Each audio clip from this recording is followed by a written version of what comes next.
Yo, what's going on YouTube? Welcome back to another Scrim Night highlight video. This video is going to be showcasing a pretty insane Blight player that came almost out of nowhere and signed up for Scrim Nights and had a hell of a night. As a matter of fact, this is actually the set of games that made us have to take a step towards banning certain add-ons from being ran on killer. Before this week of Scrim Nights, we allowed killers to run anything they wanted, as well as survivors. And by the time the night was over, we decided that we were going to start restricting some of the higher end killers like Blight. I don't want to give this too long of an introduction because I think the gameplay is going to speak for itself, but I will say that one of the three teams he plays against is a team with a ton of comp experience, and it ends up being a really solid game, and you're not going to want to miss it. If you guys want to know more about Scrim Nights, feel free to check down in the description down below, and I will put as much information as I can down there, and enjoy the games.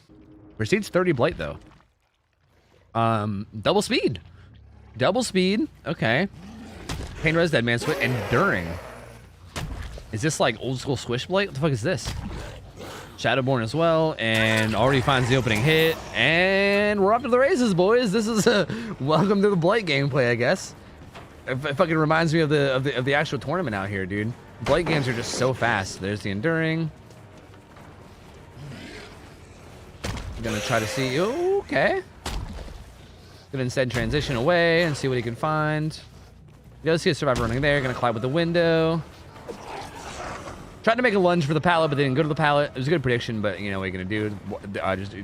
Just didn't quite go there. Surprised he dropped the chase at that pallet, because that pallet was not that strong. Especially considering that he had enduring. I know there was like the window there, but like he could have maybe zoned and got it down. Instead he left, and now he's like looking for others. Oh my god, the fucking lunges of this guy. Oh, he just fucking full sends it, man. Just literally full sends it. My lord, there's a pallet here. Ooh, very well played by Nancy so far, but still not a very good pallet, so he might still die. Not really a whole lot of places to go, and yep, dead.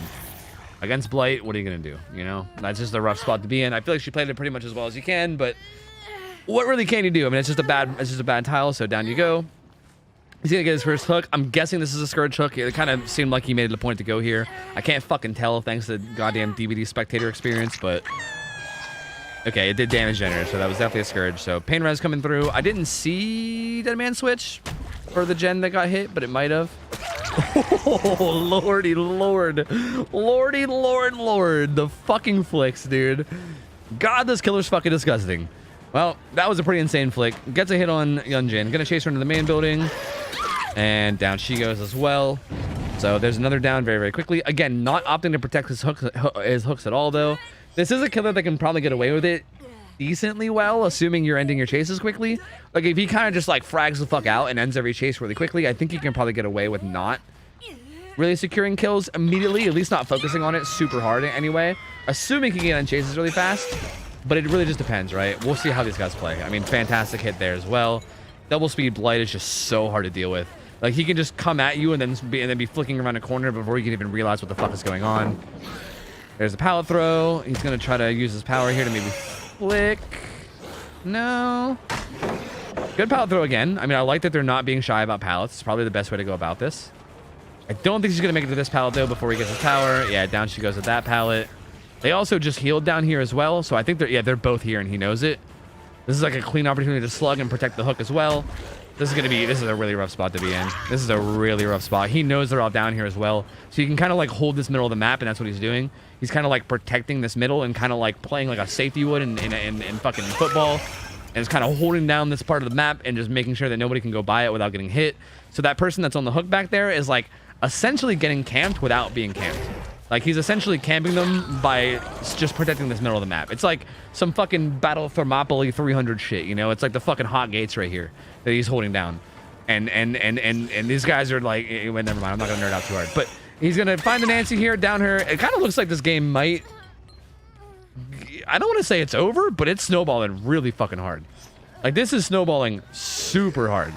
Like, he's got this middle of the map completely held down. The fact that he saw all the survivors, this is like a big thing that I feel like I'm noticing too from watching like the old tournaments and watching a lot of this, is it's such a big deal how much information you get, or how important it is to have information where people are. The fact that he saw all the survivors on that side of the map whenever he went down there kind of opened up this gameplay, right? Like, he knew for a fact that all the survivors are down there. And as soon as he knew that for a fact, he knew that he can just hold this center of the map. And honestly, that's honestly big awareness from him. Like, that's really, really fucking smart from him to like know that, to be able to like hop on that right away, like see the survivors are there and instantly be like, cool, I know where everyone is. I know that I can basically hold down this hook by just holding the center of the map. And yeah, it's just so hard to deal with. It's so hard to deal with. I don't think there's really anything they're gonna be able to do to come back from this. They're gonna have to somehow recover, full reset, and then do 4 gens, which is a lot. Especially since he has Pain Red's Dead Man Switch too. They they did a gen, but that was at the cost of not getting people up. So yeah, there it is. And I don't know if there's any. There is an Unbreakable. Wait, but it was already used. This guy's Unbreakable, but it's not. He's getting hooked. So there you go. I mean, there you go. That's it. That's GG. That was fucking pretty nuts. That was pretty nuts. I mean, a lot of this had to do with like clearly a lot of this had to do with like Blight, like double speed Blight, and like the power of double speed Blight. Like, this killer is just insanely strong, especially if you know what you're doing, and it's really, really fucking hard to deal with. These guys actually did a decent job of dealing with them, especially like at certain times. They did a really good job of playing safe and just throwing pallets and buying time as much as they could. But even then, like, even if you play safe against double speed Blight, you're still eventually going to go down if the Blight player is good enough. So they did a pretty good job, all things considered. It was more just that chokehold in the middle was just, from like a strategic point of view, was just the game ender. Like, there's nothing you can do against that. Like, once he's holding down that middle, and like he's just kind of like popping off and getting hits on people, and no one's really able to get across the map without dying. At that point, it's just done. So like, there's really nothing you can do. So really, really good macro play from the Blight. I mean, really good overall play from the Blight, like micro and macro. But the macro play especially, I think, is important to keep an eye on, because even if he wasn't Blight, even if he was like Huntress in this situation, that still would have kind of worked out in the same way. So yeah, super good play from him. Good try from the survivors, but hey, what are you gonna do, man? Double speed Blight with the fucking crazy snowball and GG's. 4 purple toolboxes with double fucking, okay, all right. Lots of gen stuff. All right, let's just see how it goes. Okay, already. Oh, we went with Eerie Blight tag this time, and there's the really bad add-on, Jazz. Hey, Jazz, remember that really bad add-on, Eerie Blight tag? Yeah, that add-on sucks, dude. Got an insta down right off the bat, literally like right off spawn. I didn't even see all the rushes, but I just saw like the final one, and bam, Eerie Blight tag. He had lethal pursuer, so he was able to see auras, just immediately rushing at them and immediately getting it down. Fucking insane. Like, this add-on is just fucking bonkers. Didn't quite collide there, but he did get the first hook right away. Not opting to protect it or anything. Gets stunned. Let's see how this goes.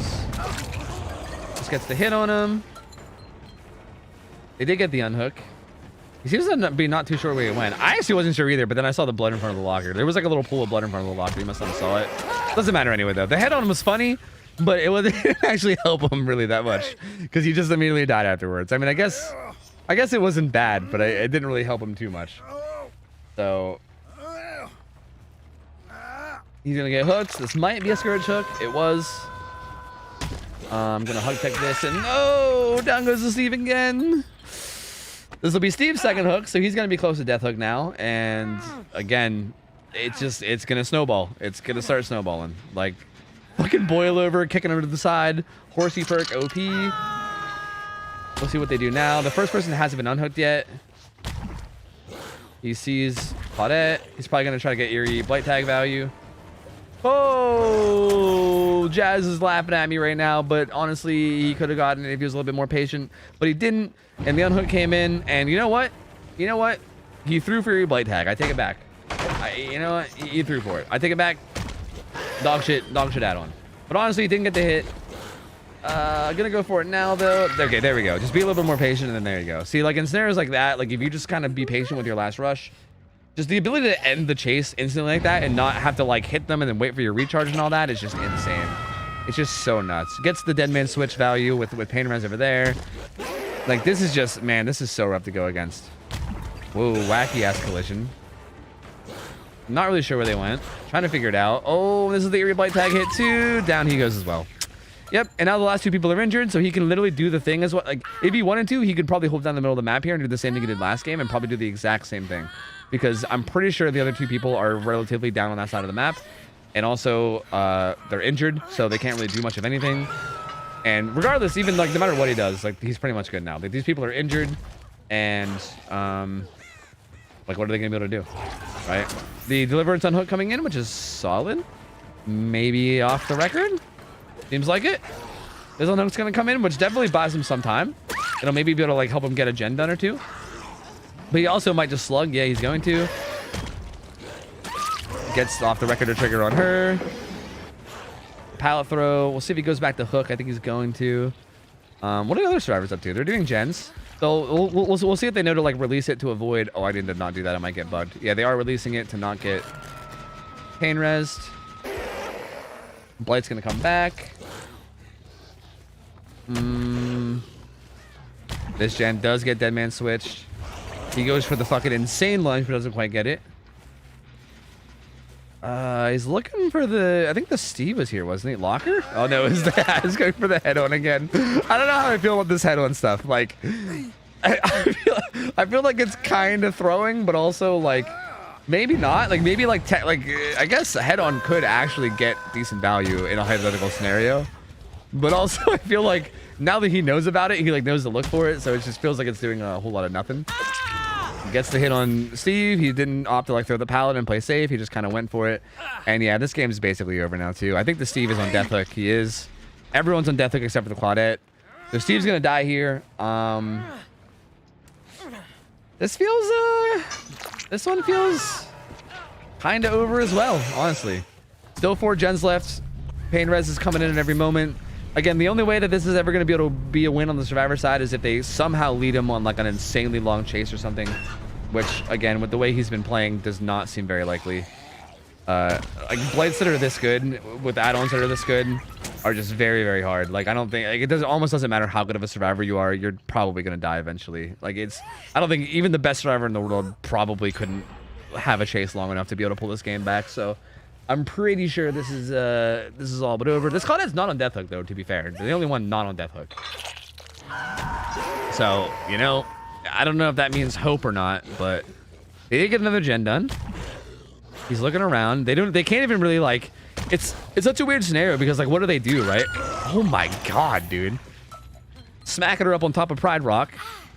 And she's gonna be dead. It's a weird scenario because, like, what do you do from the survivor point of view, right? Do you, like, oh, they're mooring him on Pride Rock. Oh, I gotta do the impression from earlier. That's what it is, right? From Lion King? Something like that? That was probably horrible. Anyway, she's dead. I think this game is, like, literally just over. And honestly, I don't, like, are we gonna get another team against this guy? Like, I feel like we need to ask the other teams what they want to do. Because this is kind of gross. Like, this is kind of disgusting. I don't really know, like... So, the only team that I think will play against them again is the team that he beat before this one. Melindy's team. With, like, Tess and them. Oh. I mean, if they want a rematch for the sake of, like, practice or something, I mean, I'm not opposed to that. Okay.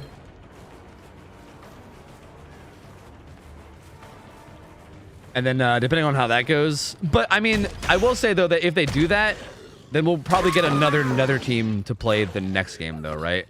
Like, okay, I should say, I shouldn't talk like that. That's kind of fucked up. But like, assuming that they don't win, and this fucking insane Blight that seems like he's not gonna lose. Okay, look, I'm just gonna be real. All right, I'm just gonna keep it 100. This Blight's fucking nuts.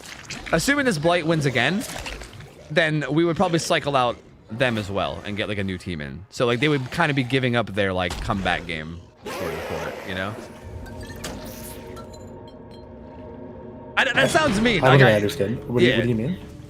Like for instance, if like Melindy's team plays against this Blight after this game, and the Blight wins, then we're gonna get a new team of survivors and a new killer after that, right? Because that'll be the Blight's third win. Yeah. I don't know how many of the survivor teams are still here. Yeah, I'm not sure either. Does anyone volunteer to get dumpstered by this cracked Blight? That's basically it. Yeah, it's like there's a goddamn boxing ring with like Bruce Lee in it, and it's like it's a bunch of people that are like starting to get into martial arts and like have interest in it, and it's like, hey, who wants to go fight Bruce Lee, you know? Me. And that's an extreme example, but like you get my point. Yo, RX, thank you for the 5 subs. Appreciate it, man. Welcome to the new subs. Good to have you guys in. Thank you. But it's down to just living legacy right now. I mean, this is basically just like it doesn't really matter what happens at this point. This game's been over for a minute. I mean, these survivors again, like these survivors did good, and like it's one of those weird things where like I really do want to see some of these survivor teams play again, because like again, this Blight is just on a level that's like really far above, and I don't think these survivor teams are like bad by any means. It's just that this Blight is really fucking good. It's kind of like the same scenario we had earlier with Shook, where I feel like he just played really, really well, and I really want to see the teams play against someone that's like a little bit closer, because I think we can get some really good games out of him, you know? I was the final boss in Tofu Scrims. Look at these builds! 4 syringes with fucking... Okay, alright. I mean, they're allowed to bring whatever they want, so, you know? He went Alchemist Ring this time. Same build, though. Same build as far as perks, but he went Alchemist Ring. Bladed Crow. Okay, so again, this team of survivors is fucking solid. Like, I know for a fact that Blazer has done a lot of comp shit. Like, I've seen a lot of shit from, like, competitive from Blazer. Like, he's fucking nuts. Swish and Phil have both scrimmed together a bunch with comp players, so they have a lot of comp experience. I actually don't really know Zach's experience at all. I'm assuming Zach probably has a good bit of experience. I don't know 100%. Like, I'm not aware of his experience, but I'm assuming he would too. Dude, they played 2 Claudettes. They broke their own rules, by the way. No way out instead of lethal? Oh yeah, I guess he does have no way out instead of lethal. True, yeah, he took off lethal. Oh, and there you go. Looking out for the hug tech. See, like, this shit's impressive, honestly. Like, it looks dumb that, like, that was impressive, but, like, from the survivor's point of view, that shit is, like, that's the kind of shit that would probably hit me. It's really hard to avoid that kind of shit sometimes. Tries to use the locker, doesn't work. He's probably gonna go down now because of Alchemist Ring. So, dead hard, saving him. Hey, now he's gonna go to Shaq with the speed boost that he gets. This is a weird spot because what's he do? He goes down. It's a weird little mind game because if you vault out, he can curve around and get you. He's gonna down him. Gonna be looking for more. Can't find anybody. Looks like the others are probably doing gens. Swish almost has a gen done. These guys almost have a gen done. So they're gonna have 2 gens done here very soon. And he's gonna carry them to what I'm assuming is gonna be a Scourge Hook. There you go. Yeah, Macmillan filler pallets are really fucking hard to hug tech. Like, they're super hard. You can still get them sometimes, but, like, they're fucking hard for sure. Looks like he's looking around. He might come back to the hook to try to protect it a little bit more. He's trying to... See, again, I think a big thing that I notice about people that, like, are more, like... I don't know how I'm trying to word what I'm trying to say, but, like... Something I notice a lot that is, like, really, really good, that I think is a weird thing to be good at, is, again, I feel like you never see these guys. I don't know, like, how or why it's a thing, but I feel like the fact that you never see them, like, for instance, I don't know where Zach is right now. Like, right now, we saw Swish and Blazer, but I don't know where Zach is. There's something about the fact that, like, you can never seem to, like, get your eyes on all of them, and it, like, always leaves you guessing as a killer, right? You're always like, where's the last guy? Like, where is the last guy, you know? And it makes it really hard to know what to do as killer, whereas if you know where everyone is, you kind of know exactly what the right strategy is. And it's such an interesting, like, aspect that I keep noticing every time I watch, like I feel like teams that scrim heavily, I feel like they do a really good job of it. I guess that's what I'm trying to say. Like, teams that have a lot of scrim experience and have a lot of comp experience seem like that's something that they do a lot. And it's something I noticed, like, wasn't happening in a lot of our other games, and it's what led to a lot of the plays that happen, you know? Managed to use this tile pretty nice, though, to use up all of his rushes, so now he has to wait for the cooldowns, which is going to take a while. This tile is definitely not the greatest. Swish gets hit there, but he's going to be able to run into, like, the maze of tiles here, but these tiles are not the greatest. Yeah, and he's going to go down. Alchemist Ring is up, too, so he might go back to the hook, but he's actually not going to. He's going to let the hook come out. Phil's going to be able to get away.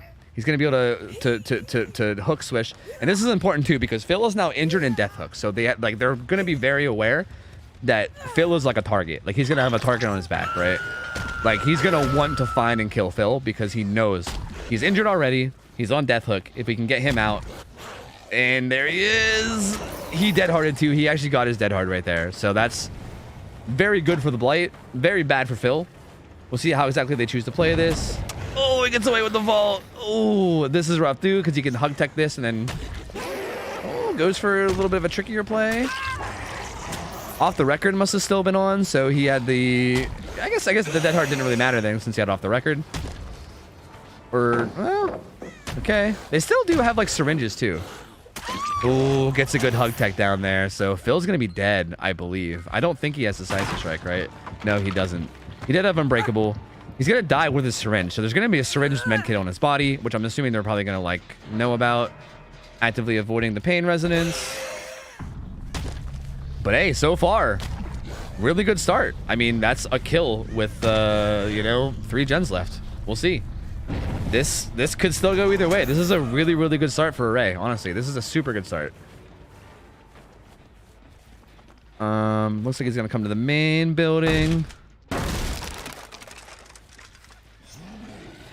Okay, gets the dead man switch here. Oh, gets the insane fucking flick, dude. God, those flicks are fucking so dumb. Holy fuck. But really, really well played. Gonna trying to make something happen here, but it's so hard. These Macmillan filler tiles are so tough as Blight, because every single one of these boxes has its own unique collision, so it's really hard to do any kind of like a hug tech play, because you just kind of bump off random shit. Oh, we got a fucked up though. I'm assuming he might have dead hard, but I'm not sure. Yeah, he has dead hard, so he's kind of okay. He's actually going to use the dead hard to get distance somewhere else, so that actually kind of works in his favor in a weird way. Oh, he tried to sneak back, but that was actually really well played by Array to recognize all that. Well played from both of them. Zach tried to sneak back to the tile when, like, he tried to bait like he was going to transition and then sneak back, but Array, like, sniffed it out. I don't know if he heard him or what exactly happened, but he sniffed it out and came right back and down, and that was really good. Like, that was good from both of them. Like, that was a smart play from Zach, but also, like, really good from Array to sniff that out and, like, know that he was doing it. Finds Swish, gets a hit on him, and then again, Alchemist Ring is going to give him his charges right back. So no breaks. Literally immediately has to look out again. And down he goes. Alchemist Ring just fucking nuts. Absolutely nuts. And I think that might be basically it. I think that's basically it. Alchemist Ring is just fucking nuts, dude. Like, it's just nuts. Oh, manages to get that whiff. Okay. And I see, but I still just don't see how, like, you recover fully here, right? He's gonna use the distance from that stun to try to get over, but again, the flicks are nuts, dude. And then the Alchemist Ring is just gonna get him right back on him again. You just never have a chance to, like, breathe with Alchemist Ring. Like, you just don't. Oh my god. Gonna get the unhook. I actually got iframes from the hit, so he actually didn't hit the unhook guy somehow. Not even sure how that happened, but it did. I'm assuming Zach probably has off the record, because why wouldn't they? So he's going to take the off the record hit. I guess it's not over yet, technically. I mean, it's definitely not looking great, but it's not over yet. He's going to come over towards Blazer. Blazer's going to play safe and just throw the pallet. Again, that at least puts his power on cooldown. So, like, getting, like Forrest's going to kick a pallet, at the very least, puts his power on cooldown, which is good, because, again, with Alchemist Ring, I feel like it's very rarely on cooldown. But he's now going to put Swish on the hook. And that'll be a second hook stage, but at this point, it's so tough. That gen got blocked with Dead Man Switch. It's so tough, dude. They got a lot of recovering to do. I think they still do have their syringes that they can maybe use if they haven't used them already. We'll check in real quick. Zach still has a syringe. He's healing himself right now. Blazer used his syringe, but he has nothing at the moment. I think Swish might have used his syringe on the hook. I don't know if it actually shows when you're on the hook or not. Your item. But he might have used his first as well. But at this point, again, if he wants to, too, he can kind of just protect this hook. Because they kind of can't let him die here. Like, if they let Swish die and it turns into a 2v1 with, like, 2 gens left, and I don't think the gens have that much progress. Like, what do they do here? It's such a tough scenario. But also, like, Swish is hooked in a massive dead zone. Like, this corner over here is literally a massive dead zone. Like, there was one pallet there at that filler tile, and that pallet's destroyed. So they literally just have nothing now.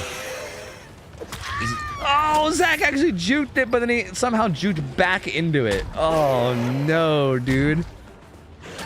Taking his time, getting the hit. Blazer's going to go 1-for-1 with Swish. He's actually going to get down on Blazer's time. I'm assuming he's just going to slug him and go after Swish now. And that's going to be it. He thought he was going to play the tile, but he didn't. He adjusted. That was really good. And that's going to be it. That's going to be it, dude. God damn. What? Hey, oh, jump, unbreakable. I think they all had unbreakable. So, you know what? It might not be it. But there might be a sequence of unbreakables here. I'm not sure. There may be a sequence of unbreakables. I think he's going to go for the people that have an unbreakable because he probably knows that they might have it. Well, Swish doesn't actually. Yeah, he did. So Blazer did, but I think it's not going to do much because, again, he would have to somehow get enough distance to, like, get. Like, dude, the fact that, like, even just that, like, again, obviously this Blight is insane, but even the fact that Blazer didn't get hit by that right there, like, dude, I would have got hit by that 100%. Like, everyone in this match is just playing so fucking well. It's nuts, honestly. It's so crazy, dude. So fucking crazy. But yeah, Blazer's gonna go down. It's just over. Yep, it's over. Fucking wild, dude. Okay, I'm gonna go ahead and say that I've been talking about how Alchemist Ring is really not that insane of an add-on, and it's mostly speed or whatever, and Alchemist Ring is not that OP, and I think people overrate it. I'm taking all that back. I'm taking all that back, because that was nuts. Like, you take away Alchemist Ring here, and I'd be really curious to see how this game would go, because that was fucking nuts. Like, there was just never a break. Like, there was never a break. Like, I feel like without Alchemist Ring, if you make Blight take all 5 rushes to hit you, then at least you have like a good like 10-second break where you can like, you know, chill out and like get somewhere and do something. I guess I've just never quite seen like a really insane Blight using Alchemist Ring or something. I don't know. Because that was fucking nuts. Yeah. Look, yeah, I know you guys told me, all right? I didn't believe you because I just haven't seen it, all right? I know. Everyone told me. I know. I get it. All right, I got it. You guys all told me. I just didn't see it until now. It's fucking insane. But hey, that's look, I wasn't saying that Alchemist Ring wasn't good. I knew Alchemist Ring was good. I just thought it was a little bit overrated is all. That's all. I just thought it was a little bit overrated. Like, I knew it was like really, really strong, but I was like, it's definitely not his best add-on, you know? I thought other add-ons were just better, is all. But you know, I don't know anymore, you know what I mean? I don't know anymore. That's fucking crazy.